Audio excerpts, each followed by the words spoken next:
Edmund van der Vlies se parecía al guapo Dutch Kidsmaster, Ron Brandsteder. Su negocio de carnicería estaba en Barle Hertog. Él era belga. Su hermano Zoe estaba en el negocio del ganado, en gran escala. Vendía miles de cabezas, mientras galanteaba con la hija de Wouters, antes mencionado. Posteriormente se casaron. Sus palomas fueron una cruza entre los Jansen y las Horemans, y probaron ser una excelente combinación. Conocí a muchos criadores de palomas en Barle Hertog, Jean Verschuur, León de Ruy, Emile de Jong y otros muchos que no creían que esas aves eran auténticas Horemans. Yo sí, no lo dudé ni por un segundo al momento de agarrarlas con mis manos. Llegué a comentar esto en un pequeño periódico de granjeros que fue publicado por uno de los miembros del consejo. Las palomas que sentí esa mañana invernal de domingo en enero de 1945 en Wilde Steri eran en parte Horemans Jansen, una cruza entre los dos que era mucho mejor que cualquiera de las líneas originales. Por eso dije a Jan Jelovan: trata de agarrar tantas como puedas. Durante noviembre y diciembre no vi aves mejores que esas. Jan hizo lo que le sugerí y pocas veces un presentimiento se ha vuelto una certidumbre como la que traslució en Tilburg. El oficial de aduanas, Fons Jansen, y uno de sus colegas me pasaron por la frontera esa noche, lo que fue una tarea muy difícil. Nunca había visto a los aduaneros belgas revisar tan profundamente en busca de cigarros o tabaco belga durante el período de antes y después de la guerra. Después de eso se puso la situación peor. La moneda belga fue retirada, lo que significa que todos debían cambiar su efectivo por monedas y billetes. La nueva moneda no podía ser cambiada por moneda holandesa, que a su vez ya iba en camino de devaluarse. Los marcos alemanes habían perdido su valor para entonces. Solo las monedas de oro tenían valor real. Yo tenía 3 piezas de oro de 10 guilder. Informé a Chef Omens que había logrado obtener Jansen cruzados de muy tipo. Esto despertó su curiosidad, pero no mostró un interés real. No estaba muy impresionado con el nombre. Esto tenía su explicación porque nosotros sabíamos de los Jansen de antes de la guerra y solo eran aves de distancia corta. En ese entonces, el 80% de los belgas competían de Quibrian y Noyon a distancias parecidas, 75 a 150 millas, durante la estación de marzo y octubre. En la parte occidental del país los lugares de suelta eran diferentes, pero las distancias eran parecidas. Arras, Bertuil, etc. El restante 20% que iban más allá de París no eran del todo deseables. Jeff prefería aves de larga distancia de alguna línea más conocida y de esa manera arriesgar lo menos posible. Omens era un sinónimo de certidumbre. La vieja línea ya no existía y no tenía fe en la nueva. Para cualquier tipo de competencia y confiaba en los resultados. Con esa convicción, Omens y Van Twin fueron a la unión, entre comillas, en Amberes. Van Twin rentó una villa en el Keuzersjoch, en Merksen, no lejos del Old Baril. En esa magnífica localidad, a algunos cientos de yardas de Ekerendong, es decir, al este-noreste de la ciudad, un nuevo lote fue construido. Era un hermoso palacio nuevo para las palomas. Pocos conocedores dudaban del éxito. Ahora, después de tantos años, debo admitir que en mi rastreo de palomas por toda Bélgica debí de permanecer más cerca de casa. Las mejores estaban en el área de Turhou. En los lotes grandes y bien conocidos, las palomas eran caras y a nivel regional faltaba la calidad. Puse mucha atención en la manera de cómo Van Twin hacía las cosas y sabía que no había tiempo que perder. Lo que él empezaba un día, tenía que estar terminado al siguiente. Van Tuyl era un pájaro inquieto. De acuerdo con el Janssen, no se podía comparar con De Bruyn o Van Braan, lo que ni aun Jeff nos importaba. Homens y Van Tuyl se convirtieron en grandes campeones gracias a mí y a Jeff, aunque este era muy tímido y no quería decir ni hacer nada, prefiriendo permanecer ajeno, con palomas Horemans y Janssen. Posteriormente, cuando me mudé a Wilsbeek, en Flandes, su fama creció porque Jeff trabajó a Héctor de Smet y a De Bruyn. Este era el tipo de campeones a imitar en competencias de larga distancia o fondo. Ciertamente que se convirtieron en grandes campeones, pero no tan grandes como Huskin Van Riel o los hermanos Manissen. Considerando las posibilidades que teníamos, ahora me doy cuenta, en retrospectiva, que podrían haber sido mejores. En otras palabras, todo pudo haber sido mucho mejor. Yo debería haber obtenido más Janssen entonces. Mejores aves no habían existido antes, ni las ha habido después.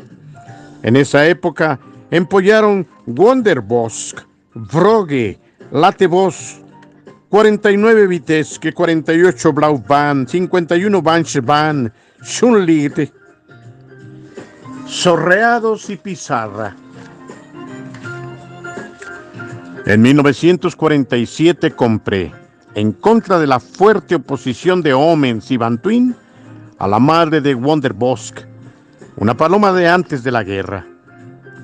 Era una de las hijas de 36 Dick Dwight, y que a su vez era hermana completa de Oude Vitover del 33, creo.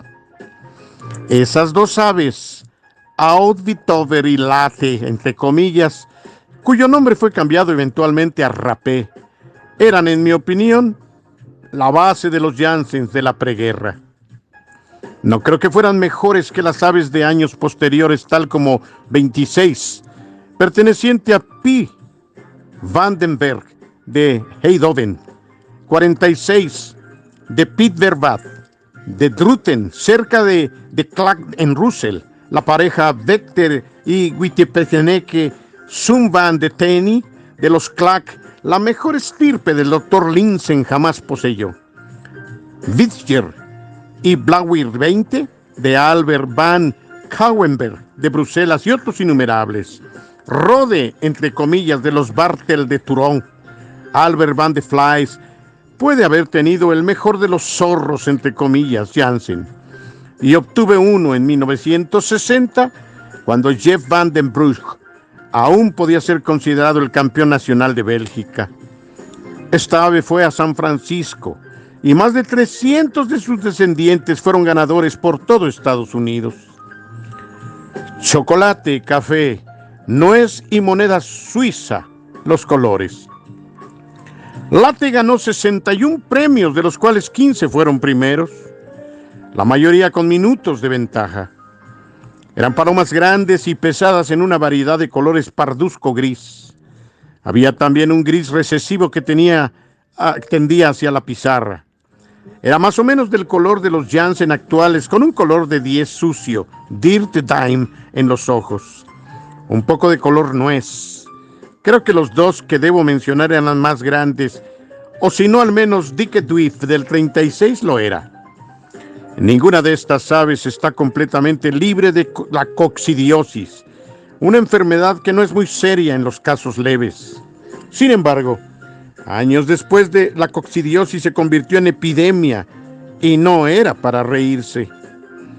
En Holanda el mal fue conocido como la enfermedad belga, entre comillas. Era acompañada de movimiento acuoso de las tripas, un chorro con una fuerza como nunca se había visto, meando por el trasero, entre comillas, dijo Van Tuyl al respecto. Aún las aves viejas lanzaban chorros de agua clara como los polluelos de 2 semanas que aún no se podían sostener en sus patas. Julian Matisse dijo: defecan en un chorro tan grande como una rueda de carretilla, como un león en su jaula, y que alcanzaba 18 pies de largo, entre comillas. Doc Sireman, de Marcos Carbones, comentó: cuando estoy en buena forma puedo orinar de aquí a Quibrán, pero estoy seguro de no poder competir con estos pájaros. En 1949, un día que Jeff Owens y Martín Van Twin fueron a Lieja por un tarro, me fui en una Harley Davidson 1200 tras de Korsmith a Arendon a comprar una paloma a Tits Eisen. Era una hembra pizarra gris de 8 o 9 años, con una bola en su ala tan grande que no podía elevarse más de un pie en el aire. Korsmith dijo recientemente: aún puedo ver a Tits parado allí con una camisa de trabajo, la cabeza doblada, mirando hacia abajo, lo que estaba bien, porque de otra manera se hubiera golpeado con las tejas del techo. Él no hubiera vendido esa paloma ni por todo el oro del mundo hasta la semana anterior. Ahora que no había desaparecido la bola, ya no estaba tan seguro. Al final, la tentación de 15 billetes azules de 100 francos belgas fue demasiado para un hombre trabajador. Él regateó duro más de una hora. De todos modos, Tiste quitó su gorra, pasó sus dedos entre sus cabellos. Su frente y sus mejillas estaban húmedas de sudor. Esta paloma era hija de Rauster. Años después, Korsmith dijo que la recordaba o le recordaba lo que Martin de Roth, presidente de la Rotterdam Unión, dijo a Codman, quien era un sastre de damas parecido a un levantador de pesas. La conversación tuvo lugar un día muy cálido entre Lieja y Kortrijk. Nunca en mi vida he visto un sastre sudar como tú. No has gastado tu fuerza. La cosa más pesada que levantas son las faldas de las señoras. Tist, sin embargo, tenía otras cosas en que ocupar su mente. Tomó la paloma y la colocó en una caja vacía de margarina y contó el dinero escrupulosamente, de acuerdo con la costumbre. El suegro Henry hubiera hecho lo mismo. Al igual que Luis. Eran gente muy seria en todo lo que hacían. La hembra pizarra era una paloma de la misma clase que una que vi después en el lote del viejo Ferdinand Bertels de Turón. El lugar de donde era Rode, entre comillas. El lugar. Él era hijo de Blaue 48 y Schön Licht, probablemente el mejor par que nunca han tenido los Janssen. La primera venta. Unos años después de 1945, los Janssen organizaron una venta de palomas en la puerta de su casa en la calle Schul. Creo que esa fue la primera y la única venta que hicieron. La estrecha calle estaba abarrotada de gente. Algunos habían llegado en carros grandes y lujosos, como de Smet de Gramont y Charles Vanderles de Osten. Eso muestra qué tan solicitadas eran esas aves por los criadores expertos ya en aquellos tiempos. Van Gee y Fabry también estaban entre los espectadores. El gran paso, entre comillas, ya se había dado en Holanda. Durante la guerra, yo fui uno de los primeros en comprarles palomas a los Janssen y el primero en escribir acerca de ellos en el país o en el extranjero. Se me criticó por esto en ese tiempo hasta que cientos de lotes probaron que yo estaba en lo cierto. Los Janssen de Arendon tenían 40 palomas en su lote en 1940, cuando estalló la guerra. Algunos que deseaban ser más exactos dicen que 42. La mitad fueron llevadas con un amigo en Bruselas, quien iba a atenderlas. Las otras, o al menos así lo dice la leyenda, permanecieron en Arendon. Todo salió de acuerdo con el plan hasta la liberación. En Bruselas la operación de liberación acabó casi al empezar. El ejército alemán tomó la decisión acertada y huyó. Yo escribí unas líneas acerca de ese diciembre de 1944, de las cuales el lector puede intuir qué dura y difícil era la situación en ese tiempo. Aquí siguen unos párrafos acerca de esa historia. Era un tiempo húmedo e invernal, pero al atardecer clareó el cielo y al oscurecer brillaron algunas estrellas. Nos salimos de nuestra ruta 2 veces, pero alrededor de las 7 de la mañana llegamos al puerto interior de Boom. Caminamos a lo largo de empujando nuestras bicicletas sobre una carretera sobreusada con charcos de agua que se formaba en los hoyancos de la misma. A lo largo del Rupel había anclado muchas embarcaciones, clippers, barcazas de Rin y otras de diversos tipos. Muchas estaban inútiles sobre la orilla esperando ser reparadas. El clima había mejorado y tenía un día bello y tranquilo. Habíamos olvidado el infierno que habíamos dejado en Amberes con sus bombardeos, reflectores y el estruendo de los antiaéreos cuando podían atrapar un avión en su fuego cruzado.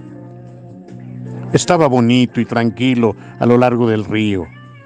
El cielo había sido decorado con miles de piezas de joyería y la luna reflejaba su rostro amistoso sobre las tranquilas aguas. Gracias a las brigadas blancas, la resistencia belga, el puente sobre el Ripel aún estaba intacto. Había sido salvado de la destrucción durante los días cálidos de septiembre de hacía 2 meses, cuando los alemanes abandonaron Bélgica como si el diablo les fuera pisando los talones.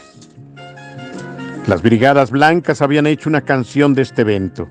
Escribí unas pocas líneas de la misma durante mi estancia en Florcanerts, en Willebroek. Un patrón del boom nos contó una historia que nos impresionó mucho cuando se escribió. El secreto de los campeones, entre comillas. Pudimos contarla tal y como se nos reveló. La rata de agua, entre comillas. Que la historia sea auténtica ya es otro asunto. Otros rumores andaban también por el aire. En una noche oscura del mes de agosto, se decía que un individuo llamado Van de Planck, de las Brigadas Blancas, quien conocía el Rupel como la palma de su mano, fácilmente se abría camino por las aguas lodosas del río. Se dejó arrastrar por la corriente entre los campos de minas y llegó al puente y utilizando unas cizallas cortó los cables y regresó con los pedazos de este como prueba para mostrarlo a sus camaradas. Correos de la brigada pudieron cruzar el puente y convencer a las fuerzas aliadas que el puente de Boone sobre el Rupel, donde el enemigo había desplegado una enorme fuerza defensiva para proteger el acceso a la ciudad de Amberes, no explotaría bajo sus pies. Inminentemente después de una división canadiense acorazada del primer ejército, obedeció la orden de empezar el avance. Escuadrones de aviones de caza limpiaron las carreteras y atacaron las defensas alemanas a lo largo del Rupel con sus armas pesadas. El tiempo pasaba. En la distancia uno podía oír a los tanques Sherman descargando sus cañones y causando la destrucción en un camino de Bruselas y Wilbur a Willebroek. El puente permanecía intacto. La batalla comenzó, las unidades de tanques se aproximaban. Firme y ominoso era el ruido de sus máquinas. Resultó vano el intento alemán de volar el puente y en vano habían desplegado sus defensas a lo largo de los bancos del Rupel, solo para retirarlas ante el fuego tupido de las brigadas blancas. La lucha cuerpo a cuerpo al explotar las primeras andanadas los tanques entre los combatientes. El estrépito se volvía más y más fuerte. En el punto culminante de la batalla, el primer tanque rodó sobre las calles de Willebroek, aplastando todo en su camino. No había manera de pararlos. En cuestión de minutos, los primeros gigantes de acero habían cruzado el puente mientras el pánico se apoderaba del cuartel alemán. La suerte de Amberes se había decidido. Ese mismo día, las primeras unidades del ejército canadiense alcanzaron el Kisserley y Astriquer. Amberes fue tomada por unos pocos de esos monstruos a pesar de la presencia de todo un ejército alemán. Los alemanes habían querido proteger el puerto a toda costa y hasta la última piedra. Este día, si recuerdo correctamente, fue el Domingo Loco, entre comillas. El hombre que había derrotado a los alemanes fue el teniente general Sir Miles Dempsey, comandante del segundo ejército británico. Cuando mi viejo amigo Horace Bamberg oyó esto, me dijo: que me caiga muerto aquí mismo si no es cierto que la BBC acaba de anunciar que el viejo campeón de peso pesado, almirante Jane Tooney, comandante de la sexta flota, bombardeó Tokio a las 5 de la mañana de ayer. Era demasiado para ser cierto. Famosas palomas Janssen en el Capitolio. Bruselas fue un empujón. Unas pocas semanas después, en Arendon, Montgomery sufrió leves bajas al tratar de tomar Arnhem. Jeff Omens y yo estábamos constantemente en nuestras bicicletas por toda Bélgica buscando palomas, mientras el mariscal von Rundstedt hacía su intento final en las Ardenas. Hacía un tiempo terrible, frío, niebla y nieve por todas partes. Fue entonces que dos caballeros de bicicleta, entre comillas, de Breda, andaban empujando sus bicicletas a través de las paredes de Gramont sobre el Kreuzberg y el Adelar a través de Quaremont para llegar con Maurice del Var en Reni. Nadie de Holanda andaba por allí cuando llegamos nosotros, ni siquiera Dussardoin, solo algunos franceses de Lille y Robot. La ayuda que nos dio fue muy generosa y hermosa.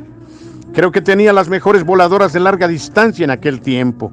Jan Arden de Steenbergen construyó su estirpe con la hembra ancestral de esta formidable cría, asistido por Omens y Van Twin. Nosotros fuimos astutos al seleccionar a Delbar, pero malgastamos un tiempo valioso que pudimos haber aprovechado de una manera más útil en otra dirección. Por ejemplo, con los Janssen de Arendon. Ahí es donde debimos haber estado.